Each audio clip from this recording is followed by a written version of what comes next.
Hey, hoi miteinander! Schaut mal! Lässige Rädchen, lässige Teile. So, geile Teile. Heute erzähle ich euch etwas, wie wir die Lenkung vorhaben zum Bauen. Kamera ab und wir geben Vollgas. Sicherer Städte.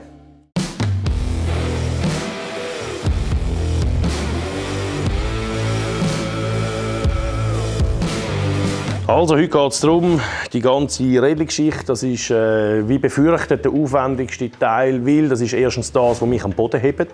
Das muss sehr, sehr genau laufen, es muss extrem stabil sein, 4'500 Umdrehungen, es muss einfach wirklich robust sein, so wie auch die ganze Lenkung. Es ist alles im Weg, der Vergaser ist im Weg, es ist wirklich alles komplett im Weg. Auspuff muss irgendwo nebendurch, also wir haben einfach wirklich keinen Platz. Jetzt hören wir auf labern, sondern wir machen einfach wieder Schritt im Schritt weiter und dann kommt das schon gut. Wie bist du denn jetzt auf die 100 km/h gekommen? Ich habe im Kopf, du hättest 80 gesagt. Ja, 80 geben sie vor. Aber, Uta, man muss immer ein bisschen spatzig rechnen.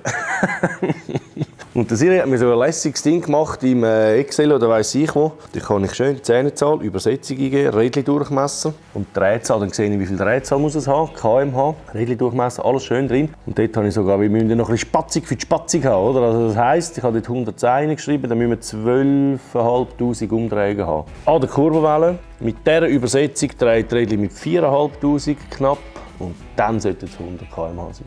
Wir haben eigentlich bis auf die Rädchen, haben wir Kollegen jetzt zum CNC drehen.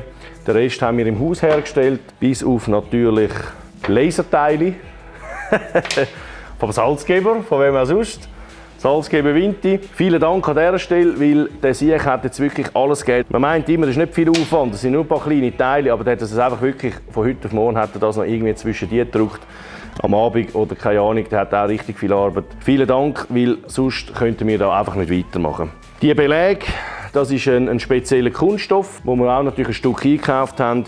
Und eben Salzgeber haben wir die Wasserstrahl schneiden lassen, mit dem 6er-Lochbild. Und dann haben wir es geklemmt. Wenn man natürlich da das Zeug zusammenklemmen, sinnlos, dann würde es den Gummi rausdrücken. Er ist zwar richtig zäh, aber natürlich gleich mit diesen 6 Schrauben hat man eine hohe Gewalt. Also habe ich Folgendes gemacht. Da hinten eine Stoppmutter und da vorne mit Drehmoment funktioniert natürlich nicht, weil wenn man die mehr anzieht, dann ist es zusammengequetscht und kann man immer weiter endlos. Jetzt habe ich es so gemacht, ich habe hier die Abstände gemessen, jeweils, also wir haben jetzt ziemlich genau 3 mm Klemmung, die wir haben vom Belag. Und jetzt passiert Folgendes, wir werden hier die Rädchen, die kommen ein bisschen weiter in die Mitte, also die sind ein bisschen nach innen versetzt zu hinten. Und wir haben hier die ganzen Kleinteile für die Halterung, für die Achsaufnahme. Und das werde ich jetzt mit euch zusammen machen. Und dafür müssen wir noch schnell eine Drehbank. Ist klar, einen Teil habe ich schon vorgefertigt, weil das Gecht ist einfach viel, viel zu lang. Die Kameraleute wollen auch mal heimgehen. Wir haben auch ein Zuhause. Ja, genau. Wenn man es nicht glauben mag. Das ist gut, eben, das ist wichtig. Jetzt gehen wir aber an die Drehbank. Die ganzen Büchsli, zum Beispiel die hier, habe ich auch natürlich vorgetragen schon jeweils. Jetzt muss ich es aber ablängen, schnell in Geraten. Und dann zeige ich euch, für was das die Büchsli sind. Dann gehen wir noch schnell die Fräsmaschine runter. Und dann haben wir eigentlich schon ein bisschen den Achsschenkel, den wir wollen, wo nachher das Rad aufgehängt ist. Das tun wir jetzt vorbereiten und dann sind wir doch schon wieder ein Schritt weiter. Also, kommen mit. Also, da seht ihr, das ist die Zeichnung von der Vorderachse. Das ist quasi die Halterung vom Rädchen. Da haben wir mit 17H7, weil da hat eine Kugellager drin. Und da haben wir 17,7, das ist alles vorgetragen. Bereits schon eingespannt mit einem M16 x 1,5. Und jetzt geht es eigentlich noch darum, um da das Loch zu machen. Ein bisschen Schmutzi, immer gut.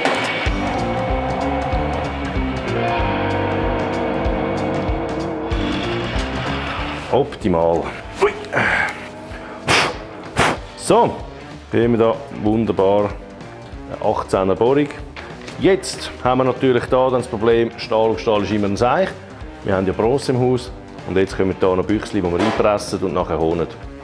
Machen wir weiter.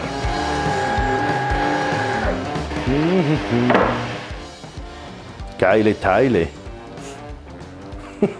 Söderle, das ist jetzt quasi die Lagerung für unsere Aufnahme. Die tun wir jetzt abkühlen und dann pressen wir die ein. Die Lenkung gibt natürlich eine Einzelradaufhängung vorne. Die Büchse, sehen ihr jetzt dann gerade warum.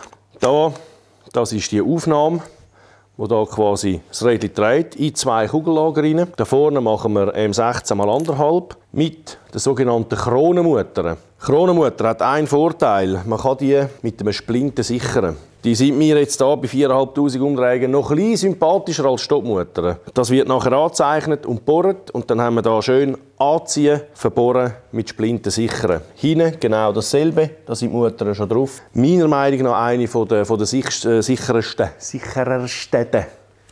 sagt man das? Von der sichersten. Von der sichersten Verbindungen. Jetzt gerade da habe ich gedacht, das machen wir gescheiter so. Wir haben eine Version gehabt, vorne nur mit einem Sicherungsring, also mit einem Sägering. Aber nein, weil wenn dich da ein Rädchen verabschiedet, dann ist natürlich, dann geht das Gaudi los, oder? Und wenn das kurz vor dem Rekord ist, bei 99 km/h, dann macht der Sieg das Urli, oder? Und darum machen wir das lieber ein bisschen auf der sicheren Seite. Jetzt da haben wir ja die ganze Achsel haben wir schon gedreht. Eben einfach nochmal, oder? Das ist einfach wunderschön mit diesen Büchschen ausgerieben. Es ist traumhaft. Jetzt müssen wir natürlich einen leichten Sturz geben an dem Ganzen. Dass wir immer schön geradeaus fahren. Das ist das Wichtigste, wir wollen geradeaus fahren. Der Cyril ist nämlich hier oben. Der ist schon am nächsten Projekt dran. Schon wieder langweilig geworden. Und der hat das ganze Zeug gemacht. Und das Geile ist ja, auf dem CAD-Programm kann er das quasi zusammenstellen und euch mal viel schöner zeigen, wieso dass wir da drauf gekommen sind. Hast du gut weg da? Wir kommen schnell rauf. Ja. Komm wieder mal mit. Hey, hoi! Oh, das Fernsehen ist da. Ja, das Fernsehen. Ich habe extra aufgeräumt im Fall. Ja, ich habe es gesehen. Das hat noch nie so schön ausgesehen da. Mal immer, der Cyril ist ein sauberer. Ja. Das Rädchen. Also das Vorderrad haben wir ja. Schau jetzt. Ja, ich habe hier die 3 mm Quetschung, das habe ich ja gemessen bei jeder Schraube. So eingestellt mit Stoppmutter. Da sind Kugellager drin. Das ist jetzt quasi in der Hälfte durchgeschnitten. Das sind die Ächsel, die wir vorher gedreht haben und hier gefräset. Genau, und jetzt können wir eigentlich mal alles zusammengesetzt anschauen. Da. Also, Ja. Das ist einfach nur das Vorderrad. Ja, genau. Also, Das sind die 15 Grad. Ich weiss nicht, wie gut dass man es erkennt. ja, ich kann noch einen Schnitt machen. Da. Aha, ja, mach einen Schnitt. Schnittchen, da, zack. Ja, genau. Jetzt von der Seite her. Das sind die 15 Grad. Erklär du schnell, du kannst das besser. Warum 15 Grad? Ja, man braucht einfach ein bisschen Schrägheit. Auf jeden Fall, wenn man jetzt das anschaut, wenn man das bewegt, und ich habe da die Einzelaufhängung, dann haben wir hier die Lenkstange und wo da nachher den Lenker ankommt. Das ist auch noch speziell, dass die ist vorne. Ja, die haben wir müssen führen, ja. weil wir hinten keinen Platz haben. Ja. Aber ich kann das jetzt da sogar bewegen. Dann sieht man das sogar, was es macht. Ja, genau, jetzt kannst du schauen. Das ist die Lenkung, oder? Und Und jetzt sehen wir von der Seite, wenn man das macht, was passiert. Jetzt sehen wir, wenn man einlenkt, da wäre der Boden. Jetzt lupft der ganze Karren ein bisschen. Genau, wenn es links, rechts Rad nach links gesteuert wird, dann kommt es vorne runter Genau. und das Gegenteil hinten. Ja.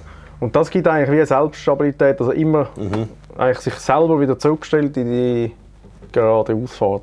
Dass wenn man quasi extrem einlenkt, dass quasi dann das linke Vorderrad lupft dann den ganzen Karren und darum, das ist natürlich Das Eigengewicht schlecht und drückt es wieder. das Eigengewicht nimmt es dann wieder gerade und somit hoffen wir, dass wir erreichen, dass möglichst der Geradlauf bleibt, oder? Und eben, Aber du brauchst auch du brauchst einen Kurvenradius, brauchst du nicht groß, machst du ja nicht groß Kurven. nix. Und Ich einfach hoffe es nicht. pfeifen gerade. Ich hoffe es nicht. Wie viel willst du fahren mit dem?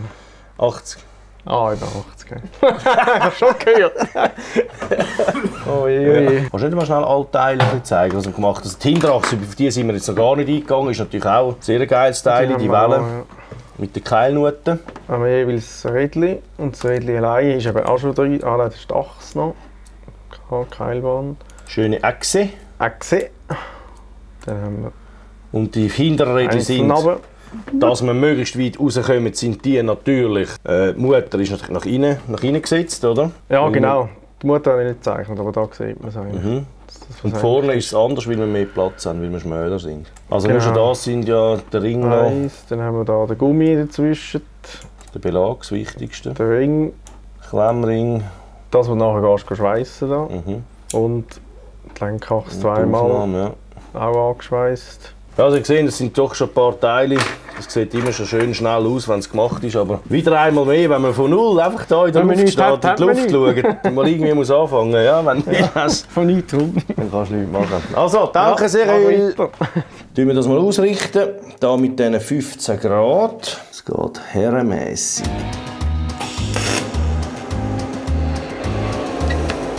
So, das sieht doch ganz gut aus da. He?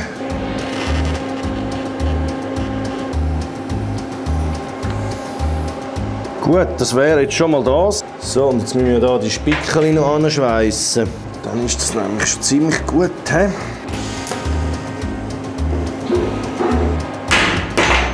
Einfach immer alles heiß.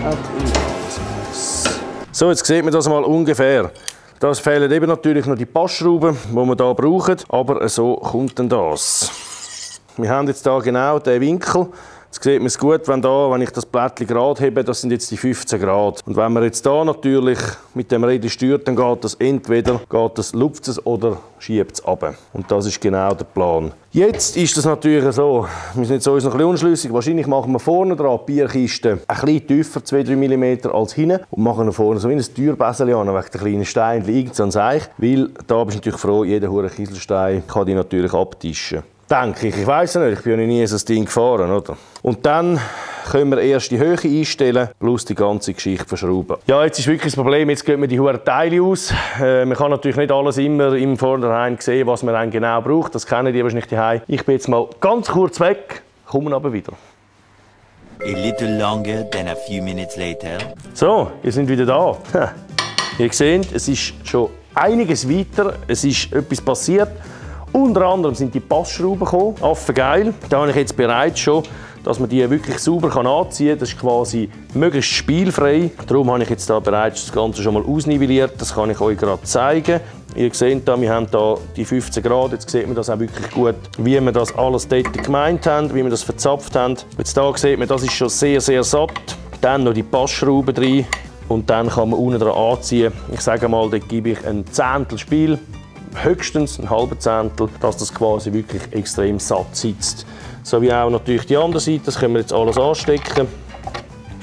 Das ist sehr, sehr geil. Weiter, seht ihr, habe ich hier einen verdammten Bügel machen, weil die Lenkung, die sollte ja in der Mitte sein. Weil das ist einfach komisch, wenn man auf dieser Bierkiste sonst schon keinen Platz hat und nachher ist die Lenkung quasi aus der Mitte versetzt. Das passt einfach nicht. Das ist einfach vom Fahrgefühl her und alles wahrscheinlich nicht sehr traumhaft. Deshalb die ganze Bügelgeschichte und drinnen, da liegt er, das ist quasi die Umlenkung vom Vergaser. Der Vergaser ist komplett im Weg, der ist nicht ganz in der Mitte, aber leider zu fest. Jetzt haben wir natürlich hier die ganzen Gelenkgeschichten und alles haben wir bereits bekommen. Jetzt kann man das nämlich da wunderbar montieren.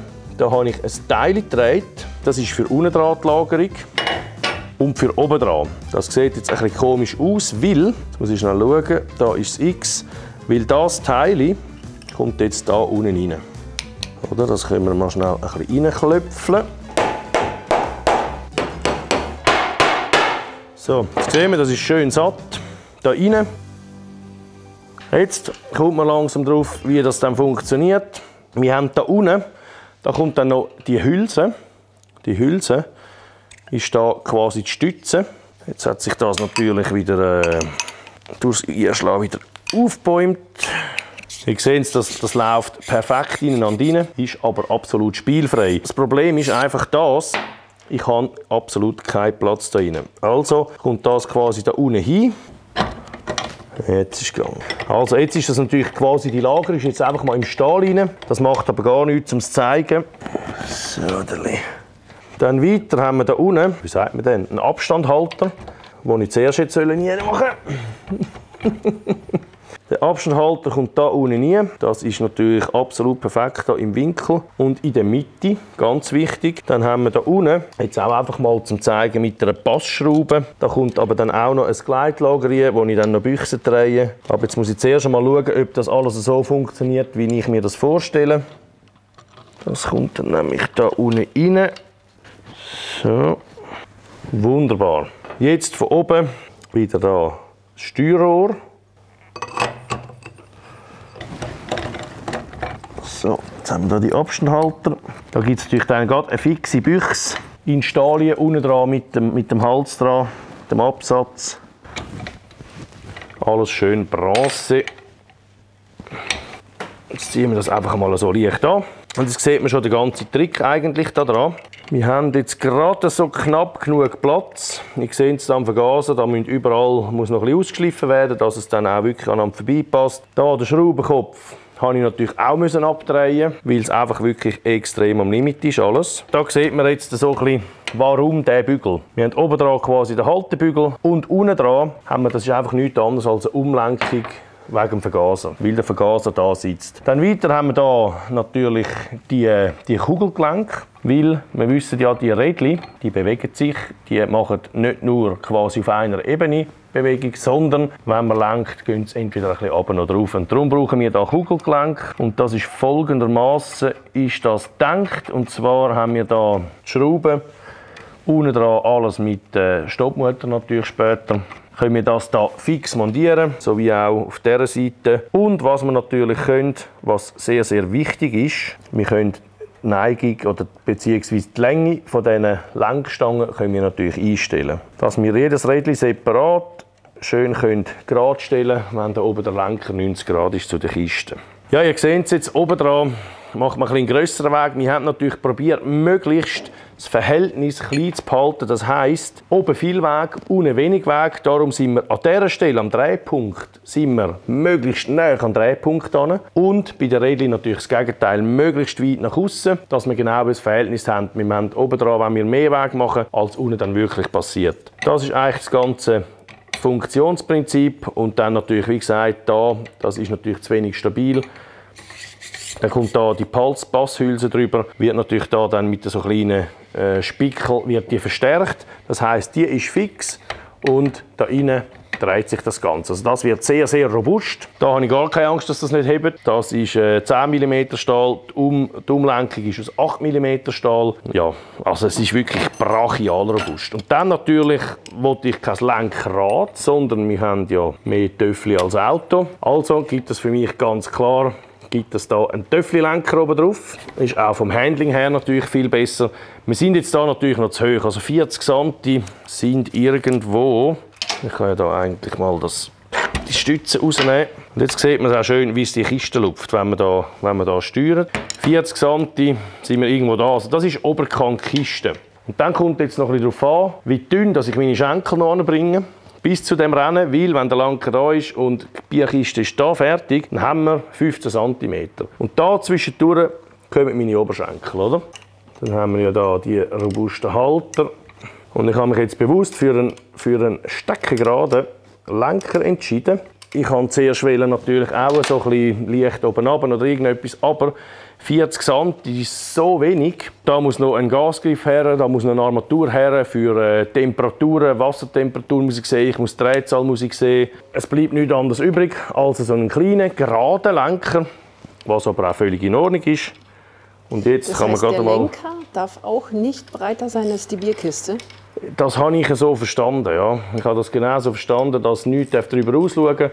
Es darf wohl, der Lenker darf aufstehen, aber nicht breiter sein und die Fussraster dürfen Maximum 10 cm von der Kiste abschauen. Oder? Also sehr eine satte Geschichte. Jetzt sieht man da noch, es hat natürlich noch ein Spiel, wenn die Hülse nachher gemacht ist, ist das natürlich viel entspannter. Und seht ihr, oben dran, man hat relativ viel Weg. Also wenn ich oben dran so eine Bewegung mache, passiert unten sehr, sehr wenig.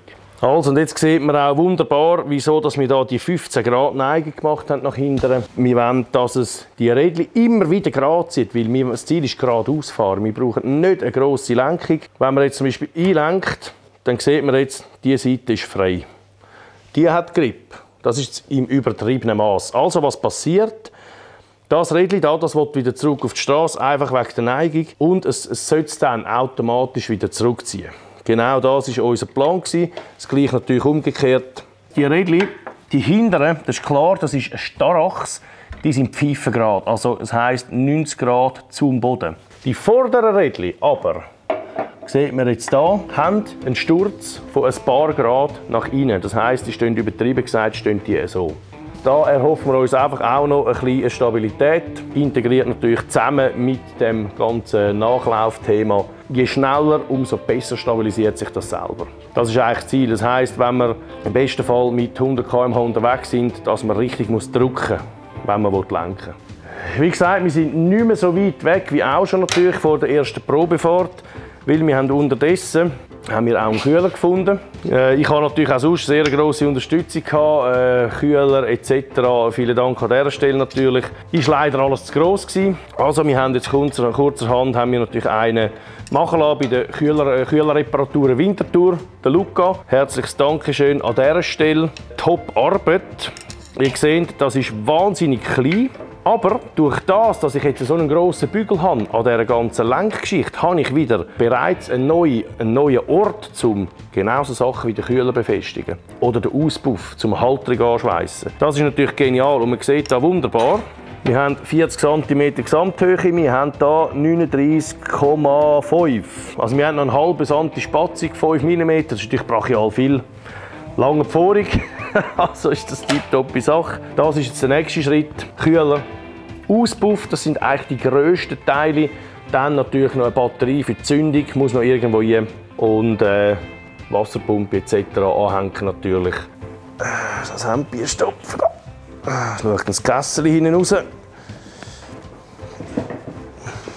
So, jetzt kann man da schon mal ein bisschen einstellen. Habe ich natürlich schon angezogen. Das wird jetzt schon zu knapp. Ich kann da schon fast kein Gas mehr geben. Die Beine sind dann irgendwo da hinten. So wird das. Und dann natürlich möglichst weit vorne runterliegen. Das ist im Moment ein bisschen schwierig.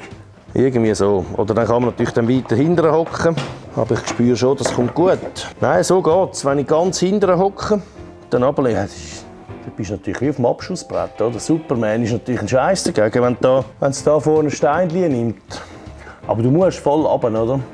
Vielleicht kann man dann schauen, dass man noch weiter hinten hocken kann. Das kommt wunderbar. Mal, also, ich fühle mich wohl, ich freue mich drauf, muss ich sagen. Ist da noch ein bisschen hinten? Ja, da finden wir schon Position. Also gut. Hey, macht's gut. Bis bald.